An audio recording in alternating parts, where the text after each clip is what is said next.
Hey hey hey, balik lagi kita nonton layar tancap cep cep sekali lagi cep biar mantap. Suatu malam di dalam sebuah mobil yang terparkir di tempat sepi, terjadi suatu kegaduhan dan mobil pun bergoyang ke kiri dan ke kanan. Seorang wanita dan seorang laki-laki yang membuat kegaduhan di dalam mobil itu. Mereka berantem, saling memukul dan saling melukai dengan niat membunuh. Akhirnya si wanita di atas angin. Dia bilang sama laki-laki itu, "Lu nggak ingat gue kan?" Dan dijawab dengan makian oleh laki-laki itu. Lalu bang, ditembaklah kepala laki-laki itu. Kegaduhan pun terhenti. Wanita itu bernama Riley North. Riley keluar dari mobil itu dan berjalan tertatih-tatih, lalu memindahkan mayat lelaki yang ternyata adalah anggota gangster itu ke bagasi. Esok paginya di daerah pinggiran dengan banyak tunawisma atau gelandangan, Riley dengan paha kirinya yang terluka dan berdarah berjalan ke mobilnya yang sekaligus jadi tempat tinggalnya. Dua orang anak kecil menaruh kaos kaki di pintu mobil itu. Riley mengobati lukanya sendiri, menyiram alkohol yang juga diminumnya sembari makan lemper, lalu menjahit luka terbuka di pahanya itu dan mengikatnya dengan lakban.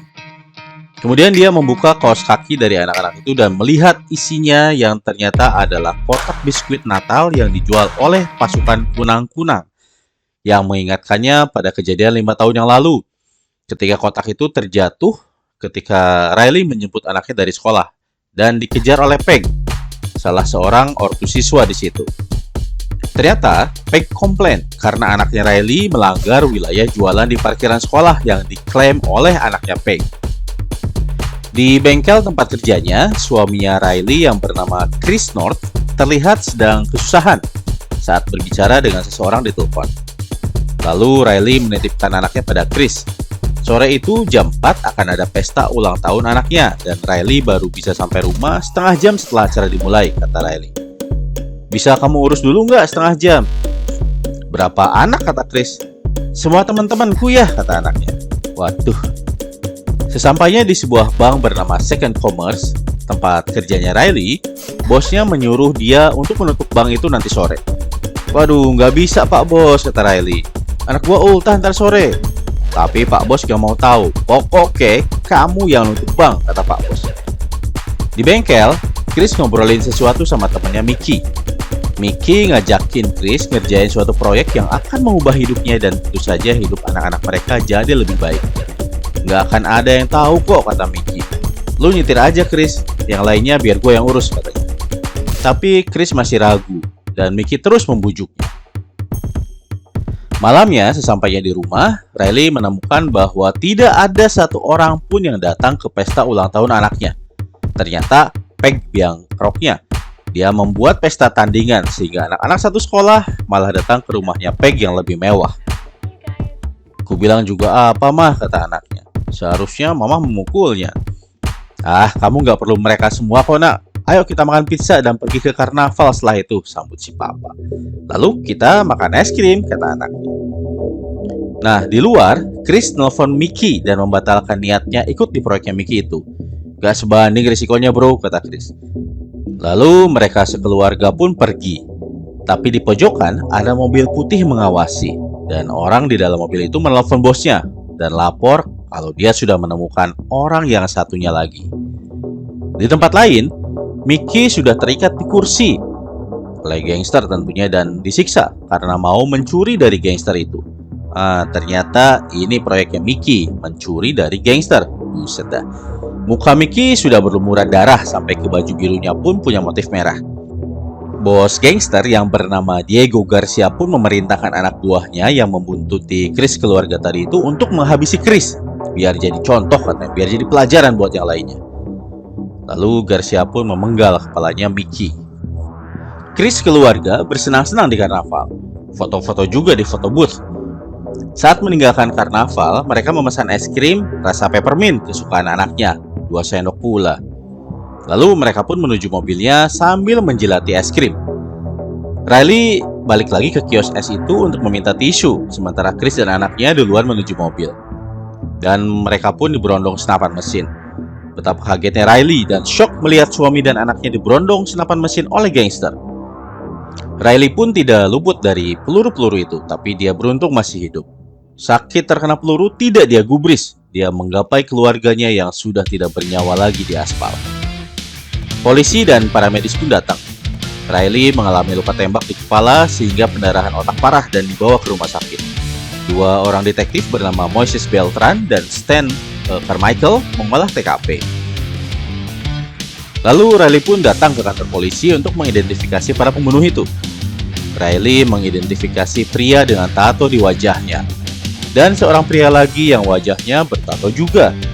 Terakhir, pria dengan wajah bertato lagi yang diidentifikasi oleh Riley.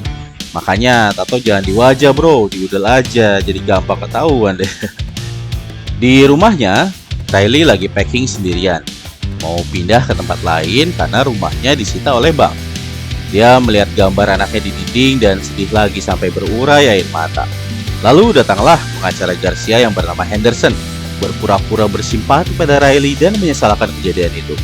Lantas dia bilang, tapi bagaimanapun keluarga kamu gak akan kembali lagi. Yang sudah terjadi biarlah terjadi, katanya. Kamu harus bisa memulai hidup kamu lagi dan melupakannya sambil memberikan segepok duit pada Riley. Riley marah besar dan mengusir pengacara itu. Sebelum pergi, Henderson mengancam Riley dan bilang kalau upaya Riley mencari keadilan gak akan berhasil. Di pengadilan, Henderson pun memutarbalikkan fakta dan memojokkan Riley bahwa bagaimana bisa dia mengenali para tersangka dalam mobil yang bergerak di malam hari dalam pengaruh obat penenang yang ditemukan di rumahnya Riley. Jaksa pun tidak melakukan apa-apa dan hakim memutuskan tidak cukup bukti sehingga para tersangka dibebaskan. Riley pun ngamuk-ngamuk dan mau menyerang para tersangka tapi lantas disetrum oleh petugas. Para tersangka pun tersenyum puas. Ketika akan dibawa oleh ambulans, Carmichael menemaninya. Ternyata Riley akan dibawa ke rumah sakit jiwa. Tapi Riley lantas menyerang Carmichael dengan tabung oksigen dan kabur. Beltran dan Carmichael pun menebak Riley akan ke makam keluarganya dan benar saja. Tapi mereka terlambat, Riley sudah tidak di situ lagi. 5 tahun kemudian, Carmichael dan Beltran berada di TKP pembunuhan beberapa anggota gangster yang tewas mengenaskan dan digantung terbalik di atas kincir angin raksasa, atau dengan kaki di atas ya.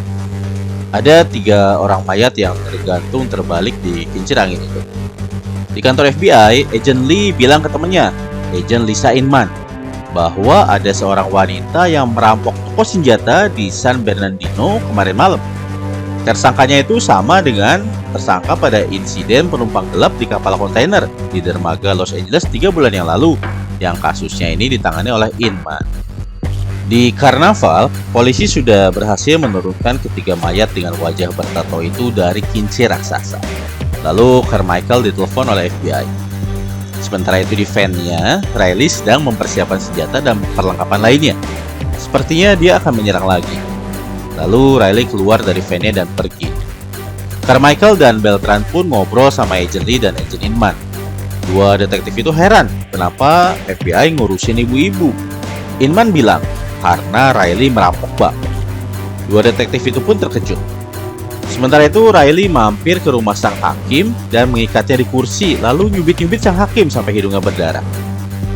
FBI menunjukkan YouTube Riley yang sedang berantem di ring MMA atau tarung bebas di Eropa tahun lalu. Dua detektif itu pun masih saja terkejut-kejut. FBI masih belum mengetahui dengan pasti motifnya Riley itu apa, tapi saat dia sampai di LA 3 bulan yang lalu, dia langsung merampok toko senjata. Riley hanya mengambil senjata kelas militer saja. Berat coy. Dan hari ini, lanjut FBI, ketiga tersangka pembunuh keluarganya ditemukan tewas mengenaskan di karnaval. Ini tanggal berapa kata Inman? 21 Desember kata Michael. Si Carmichael ya. Pas hari terbunuhnya keluarga Riley 5 tahun lalu, lanjut Inman. Kedua detektif itu pun saling pandang. Kedua tangan sang hakim terpaku ke meja kerjanya. Benar-benar dipaku ya.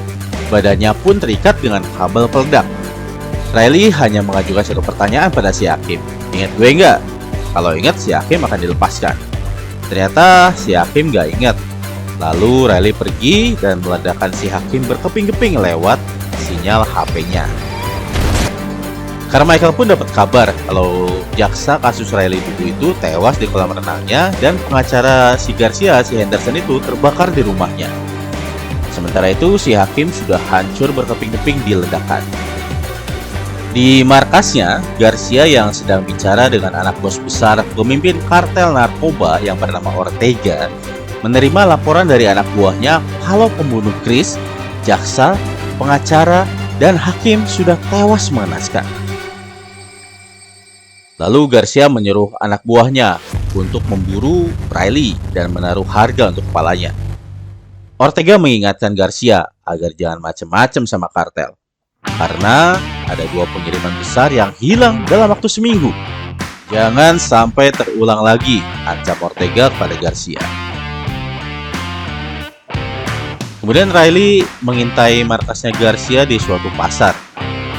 Dia mengamati salah seorang akuntannya Garcia yang bernama Marvin. Dengan menyamar sebagai seorang pemulung dekil, Riley berhasil mengelabui penjaga di luar lalu menghabisinya. Kemudian dia masuk dengan mudahnya dan mulai mempelajari situasi dan kondisi di tempat itu. Riley pun naik dan mendapatkan si Marvin ini di suatu ruangan penuh duit. Riley pun ngintip ke dalam ruangan itu dan membuat setiap orang yang ada di situ terkejut-kejut lalu menembaki Riley. Riley pun melumpuhkan para penjaga satu persatu. Tinggal Marvin yang selamat. Lalu Marvin lapor ke Garcia di rumahnya kalau Riley memaksanya mengatakan semua hal tentang operasi narkobanya Garcia.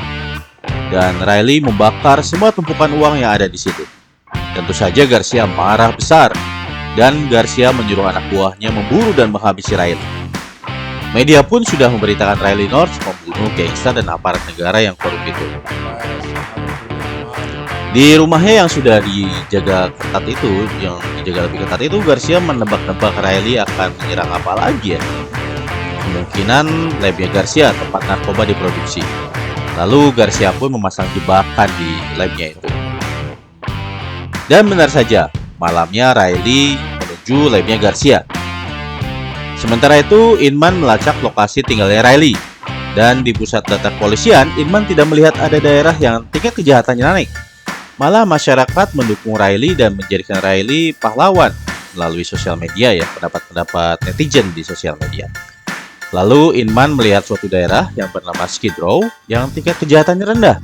Dan kemudian dia meminta petugas data di sana untuk menyelidiki data historis lebih lanjut. Di lab, Riley masuk jebakan Garcia. Dia masuk ke situ namun tidak terlihat ada kehidupan. Sementara di luar, anak buahnya si Garcia ini mengawasi Riley. Riley pun menyadari kalau di lab itu sudah dipasang bom. Dan dari luar, anak buahnya Garcia meledakkan bom itu setelah mendeteksi kehadiran Riley di situ. Dan BAM! Lab itu hancur terbakar. Di pusat data, polisi mendeteksi ada penurunan tingkat kejahatan di Skid Row sejak 3 bulan yang lalu. Ternyata Riley selamat dari ledakan itu karena berhasil keluar lewat saluran pembuangan bawah tanah. Ketika keluar, Riley ditolong oleh seorang pria, tapi malah mobilnya pria itu dicuri. Garcia kegirangan karena mengira Riley sudah tewas dalam ledakan itu. Padahal dengan mobil rampasannya, Riley mengikuti anak buah Garcia yang meledakkan bom tadi dan menuju rumah Garcia. Inman yang curiga karena angka kejahatan di Skid Row ini menurun drastis, mengunjungi Skid Row dan mencari-cari informasi. Dan mendapatkan info bahwa tempat itu sudah aman sekarang karena adanya malaikat yang dibuatkan lukisannya di sebuah dinding di situ. Riley menghadang anak buahnya Garcia itu sebelum sampai di istana Garcia dan memakai mobil anak buahnya itu untuk mengelabui penjaga dan menerobos masuk. Tapi setelah penjaga membukakan gerbang, mereka lalu dihabisi oleh Riley. Riley pun mengendap-endap masuk dan melumpuhkan penjaga satu persatu. Garcia yang sudah menyadari kehadirannya Riley di situ, lalu menyuruh anak buahnya untuk mematikan lampu agar pandangan Riley jadi terbatas. Tapi hal itu tidak menghentikan langkahnya Riley. Dia terus merangsak masuk dan menumbangkan tiap penjaga yang menghadangnya. Sampai akhirnya Riley berhadapan dengan Garcia yang ngumpet di balik meja. Garcia pun kehabisan peluru. Saat Riley hampir saja menghabisi Garcia, tiba-tiba keluar anak Garcia yang masih kecil, anak gadisnya ya. Riley pun teringat sama anaknya yang telah tewas. Kesempatan tengahnya Riley ini dipergunakan oleh Garcia untuk melukainya dan kabur membawa anaknya. Carmichael menemui Inman di Skid Row. Inman menemukan Van dengan persenjataan berat di situ dan menunjukkan gambar malaikat di dinding kepada Carmichael. Inman akan menangkap Riley hidup-hidup untuk menggali informasi soal Garcia yang sudah pasti diketahui oleh Riley, kata Inman. Tapi tanpa diduga, Carmichael malah menembak mati Inman lalu menghubungi Garcia. Dalam kondisi lemah karena terluka parah, Riley pun sampai di suatu gudang di daerah Skid Row itu dan sempat tidak sadarkan diri. Garcia dan pasukannya pun datang ke Skid Row dan akan membakar habis tempat itu. Garcia menggeledah lingkungan itu dan mengobrak-abrik mencari Riley. Salah seorang anak buahnya Garcia menemukan tetesan darah di gudang tempat Riley bersembunyi. Tapi Riley tidak tinggal diam dan melumpuhkan anak buah Garcia itu, lalu mencuri alat komunikasinya untuk bisa memantau keadaan. Riley menggunakan alat komunikasi itu untuk mengusir Garcia dan mengancamnya akan membunuh mereka satu persatu kalau mereka tidak pergi. Tapi Garcia tahu kalau Riley sedang terluka parah dan mengancam balik. Di kantor polisi, Bertland melihat Riley sedang live melalui suatu channel berita. Riley menunjukkan mukanya ke Carmichael, polisi kotor katanya, dan Garcia yang telah membunuh keluarganya. Lalu Riley mengundang awak media untuk datang, dan setiap orang yang punya HP untuk datang serta merekam sendiri kejadian itu. Di Skid Row ya, dia ngasih alamatnya juga. Polisi juga diundang kalau mau menangkapnya. Lalu Garcia menyandera anak kecil di situ untuk memancing Riley. Kalau Riley tidak menyerahkan diri, Garcia akan membunuh anak itu. Dalam hitungan kelima katanya, maka terpaksa Riley menyerahkan diri. Sementara itu polisi dengan kekuatan penuh menuju lokasi. Garcia pun melepaskan anak itu. Malah si anak yang gak mau pergi dan mau bersama Riley. Garcia memukul perutnya Riley yang sedang terluka, lalu disusul dengan pukulan-pukulan berikutnya. Tapi Riley menghindar dan memberikan perlawanan. Polisi pun tiba dan segera mengepung tempat itu. Garcia mengira Carmichael lah yang berkhianat dan beritahu polisi, lalu Garcia menghabisi Carmichael. Lantas Garcia kabur dan menghilang. Riley pun mengejar Garcia. Garcia dihajar habis-habisan oleh Riley. Tapi kejadian lagi ketika Riley akan menghabisi Garcia, Bertland datang dan mencegahnya. Tapi Riley tidak ingin kejadian seperti dulu lagi saat pengadilan membebaskan pembunuh keluarganya. Riley pun menembak jidatnya Garcia, dan polisi menembaki Riley. Tapi Riley menghilang dalam gempuran peluru polisi itu, entah kemana. Seperti dugaan Bertland, Riley menuju makam suami dan anaknya lagi. Riley memeluk batu nisan mereka. Polisi pun menjemputnya. Riley yang sudah hampir mati itu ingin bergabung dengan keluarganya dan istirahat dengan tenang. Tapi Bertland membawanya ke rumah sakit. Di TV, kepala Los Angeles Police Department mengumumkan akan tetap menghukum Riley. Bertland yang melihat pernyataan itu di rumah sakit ketika dia akan mengunjungi Riley, menyuruh polisi yang menjaga Riley untuk istirahat dan beli celok dulu. Bertland bilang ke Riley bahwa dia bersyukur kalau Riley sudah membunuh banyak orang jahat yang menjadi incarannya sejak lama, termasuk polisi kotor di timnya. Dan dia pun memberikan kunci borgol pada Riley yang tentu saja dimanfaatkan oleh Riley untuk kabur dari situ. Pesan moral dari kisah ini adalah kita akan memanen benih yang kita tanam, baik itu benih baik maupun jahat. Maka berhati-hatilah dalam bertindak, kawan. Ada pesan moral lain? Komen ya coy.